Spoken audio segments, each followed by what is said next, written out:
جو ساری زندگی نافرمانی کر کے اس کو منانے کا خیال آیا، جوانی میں تو بہت اعلیٰ چیز ہے، ساری زندگی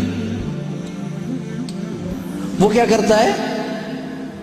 من تقرب الی تلقیتہ من بعید۔ کوئی تمہارا خصوصی دوست مہمان آئے تو تم باہر نکل کے ویلکم کرتے ہو۔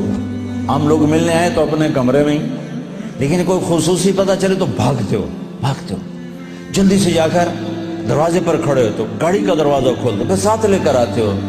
وہ شہنشاہ کہہ رہا ہے زندگی بھر کے گناہ لے کر کوئی مرد عورت جب مجھے منانے آتا ہے تو میں آگے بڑھ کے اس کا استقبال کرتا ہوں، آگے بڑھ کے، وہیں بیٹھے ہوئے آگے بڑھ کے، تلقیتہ من بعید، میں خود آگے تک جاتا ہوں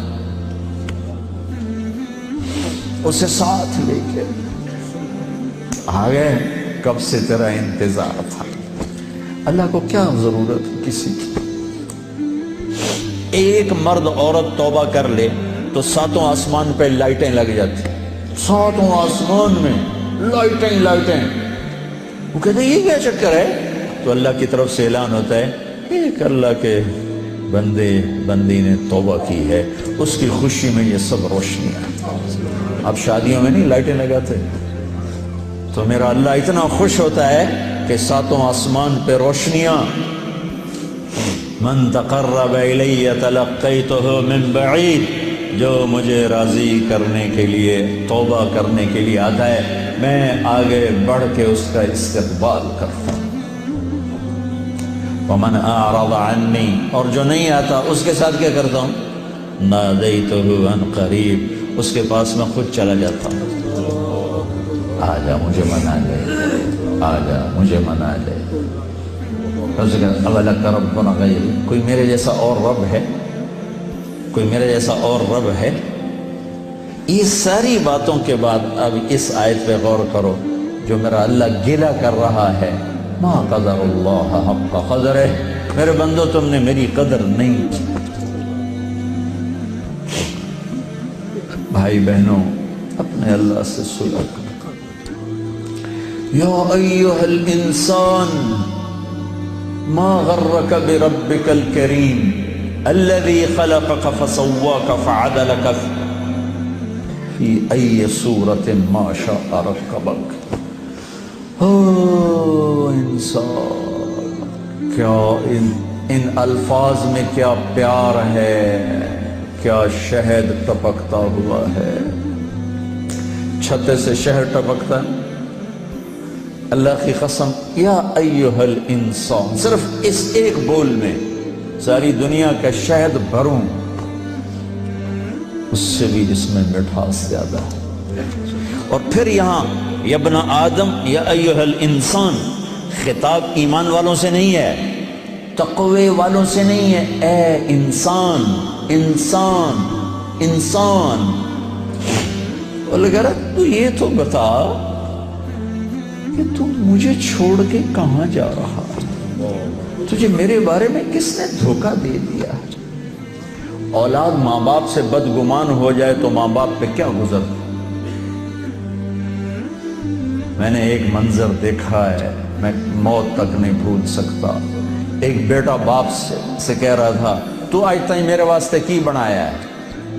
بیٹا باپ سے کہہ رہا تھا، میں دیکھ رہا تھا باپ بیٹے کے ایکسپریشن، بیٹے کے چہرے پر غضب، غصہ، تو آج تک میرے واسطے کی کیتا ہے، تو آج تک میرے واسطے کی بنایا ہے۔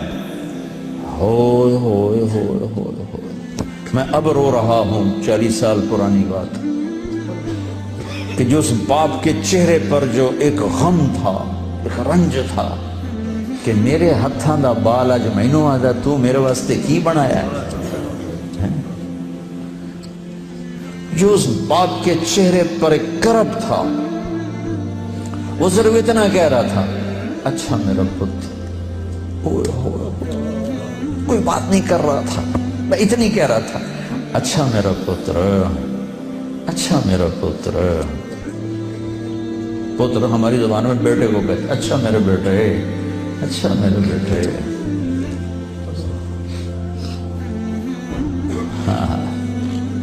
یہ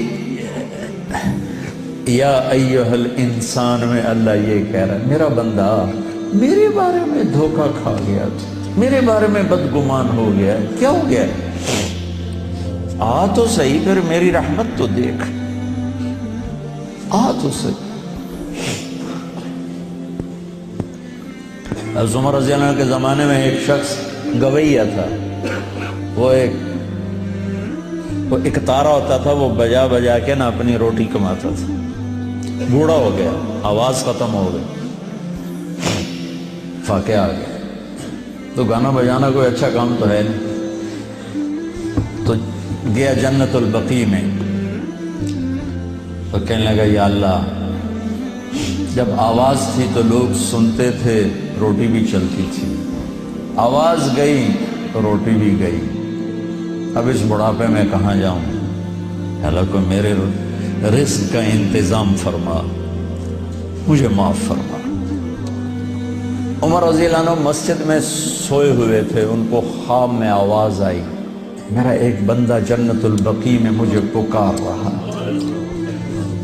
کس کو آواز آئی؟ عمر۔ کس کے بارے میں؟ گانے والا۔ عمر رضی اللہ عنہ ننگے پاؤں دوڑے، ننگے سر، پتہ نہیں کون ابدال بیٹھا ہے وہاں پکارنے والا، جو دوڑے ہوئے اندر آئے تو قدموں کی آہٹ، تو وہ گویے کی نظر پڑی، عمر آ رہے ہو، دو ننگے سر ننگے پاؤں، نے کہا ابھی آج میری خیر نہیں، وہ اٹھ کے دوڑنے لگا، تو اس نے کہا ٹھہرو ٹھہرو ٹھہرو ٹھہرو، میں خود نہیں آیا ہوں، مجھے بھیجا گیا ہے۔ کہ کس نے بھیجا ہے؟ کہ جس سے پکار رہے ہو اسی نے۔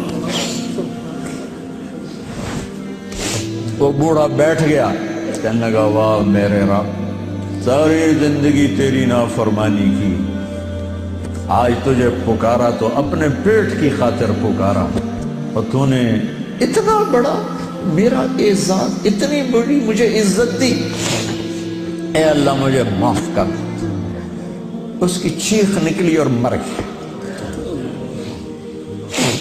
عمر رضی اللہ تعالیٰ نے خود اس کا جنازہ پڑھا ہے۔